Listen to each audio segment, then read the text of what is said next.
रॉबर्ट्सगंज नगर स्थित श्री राम जानकी मंदिर परिसर में चल रही श्रीमद् भागवत कथा के चौथे दिन रविवार को शाम वृंदावन से पधारे आचार्य मनोहर कृष्ण जी महाराज ने कहा कि भगवान नारायण ने मत्स्य रूप धारण कर राजा सत्यव्रत की रक्षा की। यदि सच्चे मन से जो भगवान का भजन करता है तो उसके ऊपर भगवान की कृपा अवश्य होती है। भगवान श्री कृष्ण के जन्मोत्सव की झांकी निकाली गई, बधाई गीत के गाने के साथ ही बच्चों के खिलौने भी लुटाए गए।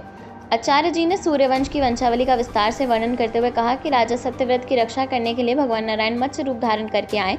माँ गंगा सागर के पुत्रों पर कृपा करती हैं। भागीरथ के कठोर तपस्या से गंगा मृत्यु लोक में आई और सागर के 60,000 पुत्रों को मुक्त किया। महाराज खटवांग 2.5 घंटे में ही भगवान नारायण को प्राप्त कर लिए। हम और आप यदि सच्चे मन से घंटे 2 घंटे भगवान का भजन करें तो भगवान हमारे ऊपर अवश्य कृपा करेंगे। भक्त के ऊपर भगवान के प्रति विश्वास होना चाहिए। विश्वास हो फलदायक, यदि विश्वास होगा तो आपको फल की प्राप्ति होगी।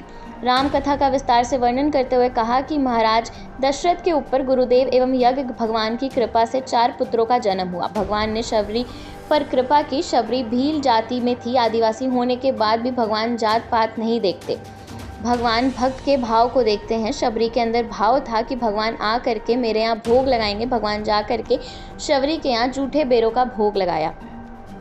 चंद्रवंश की वंशावली का वर्णन करते हुए आचार्य जी ने कहा कि राजा रंगदेव के राज्य में अकाल पड़ गया। भगवान स्वयं भिखारी का भेष धारण करके परीक्षा लेने के लिए आए और राजा रंगदेव परीक्षा में पास हुए।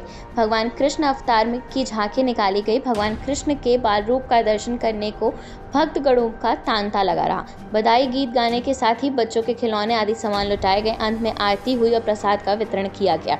कथा में ओम प्रकाश पाठक, महेंद्र प्रसाद शुक्ला, सोनभद्र बार एसोसिएशन अध्यक्ष पूनम सिंह एडवोकेट, पूर्व अध्यक्ष ओम प्रकाश राय एडवोकेट, पूर्व महामंत्री विनोद कुमार शुक्ला एडवोकेट, पूर्व महामंत्री Shrinivas Mishra advocate, GB Singh advocate, Ashutosh Pathak, Vijay Kumar Kanodia, Sushila Devi, Sushil Kumar Pathak आदि भक्तगण मौजूद रहे।